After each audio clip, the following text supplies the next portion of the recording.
My name is Brett. I love God, I love guns, I love wild game. During my years of hunting, I've had a few encounters with a creature called Bigfoot. Here are my stories.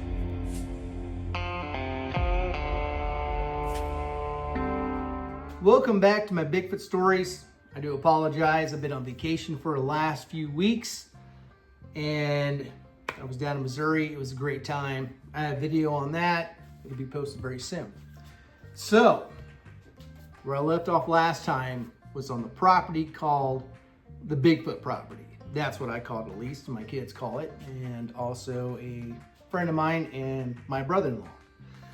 So, we're gonna fast forward to the next season.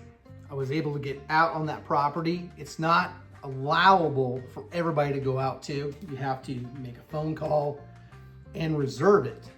And if you reserve it, only 2 parties are allowed at one time. So let's say you reserve it, you're one party. You can allow 2 people with you, so 3 people, so 6 people total, and 2 vehicles, because you have to give your license plate number and everything. And this property is only farmed. That's it. There's no house on there, no nothing else. But there is a house on the far side past the property. 20 years ago, was built brand new. Big 2-story house, nice looking stone siding and everything. And I know this because of the job I have. And it's been abandoned for 20 years. And I'm wondering why. And by the way, hope everybody here is having a great day, and God bless you, and God loves you. And remember that, because that is the truth, and that is a fact, and that is the word. Let's get back to the story. So the next season, I get back on the property. We have about 4 to 6 inches of snow on the ground. And so I park, and this is right at daybreak, right at shooting time. So the sun isn't fully up. So I go to the left into the woods.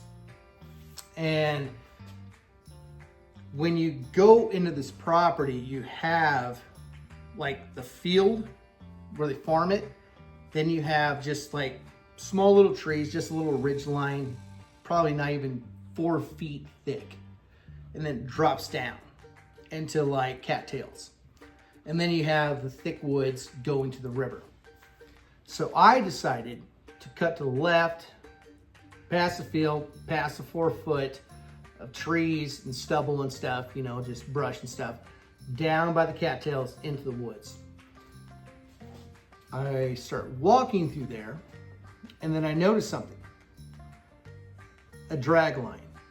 Now, if you're a hunter, you know what a drag line is. It means somebody got a deer and they drug it out. Now, when you drag a deer, there's always footprints, and it's usually messy. It's never very clean. There's always a stop, start, stop because of the weight of the deer. This one was a bit different. And this one was in thick, thick brush. It was in a V shape. It was rounded and then down kind of in like a V shape. So it went up like a U and then widened out. Why was this different? Well, number one is the snow was fresh. So that tells me nobody else has been hunting there yet. Why? Well, because I was the first one that day and the snow hit that evening before I got in there. You can't hunt at dark. You just can't. That's the rule. You just can't. That is, you know, if you're hunting legally, you can't hunt at dark for deer. And that's what I was hunting for, was for deer. So I see this drag line, and it's very smooth. Like something was moving quick with it. And I can see it veer back into the woods. So I'm like, okay, something's odd here. So I start following it. You can just see drops of blood here and there. And the thing is with the footprints, so say this is the drag, this size in the V shape, and there's trees and brush everywhere. I don't notice footsteps because if you're a human being, your footsteps should be by that drag line somehow, some way, because you have more, you're more dense and more heavy than deer. So if you're dragging a deer behind you, you're still laying your prints before it. There was none of that. And while I was following it, I did not bother to look into the brush from side to side if there was other prints. So you could have something dragging it, but it's wider than the drag because it can actually step over the brush. Anyways, so I follow this. I see it go into the woods, then kind of go to the edge, and I'm following it as far as I possibly can, and it goes right back in the woods. You know, the first thing that I thought was it could have been a poacher. Well, no, it couldn't have been, because the neighboring property is conservation property. And I don't see footprints. It just doesn't make any sense because there should be a stop in between. Like, you get tired of dragging a deer. They weigh a lot. It was just straight and quick. And that's what you saw in the snow. Straight and quick. There's always a stop at some point. If you've ever drug a deer, you stop and like you're stepping around, you're walking around. None of that. So I followed it all the way out and then went right back into a certain part of the woods. And when you get to that part of this woods, now I'd mentioned before, you have the field, 4 foot of brush, the drop, and then the woods. There's no sound. All that woods is quiet. There's no birds. Nothing. Everything's super quiet. And that's really weird. There's one thing I did notice out there that was different. Is there was footprints, human footprints,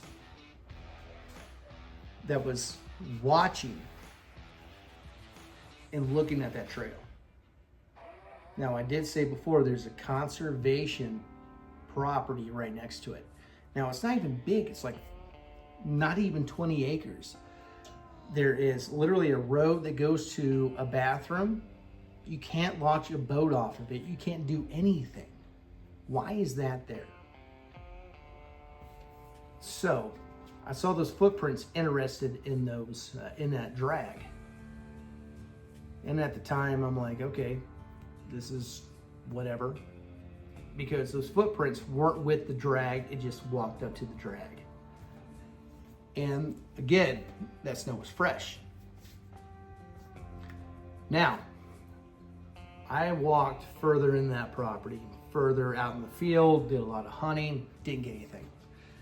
So, I walked the edge of the field in that 4 foot line all the way in. When I was walking back out, I saw something different.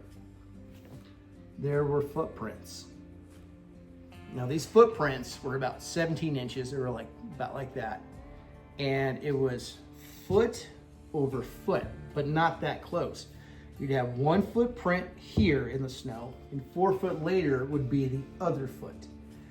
And it would sprint, it would go to 4 foot, then the separation was 7 foot, 7 foot, 9 foot. It'd go from in the woods, out of the woods, back in, like it's running after something. And the one thing about the footprints in the snow is they look like footprints, you know, cut in the snow. But they were deeper at the toes. So it was like something hit it flat and then moving like that. So if this is your foot, it was like, and then moved up. And just look at the way you walk. Now let me give you an example of what I saw. Okay, so with the footprints, what I saw is you would see 1 foot down, and then about 4 foot away was like that, was over top. And you get back further so you can see it. So you have 1 foot in that field.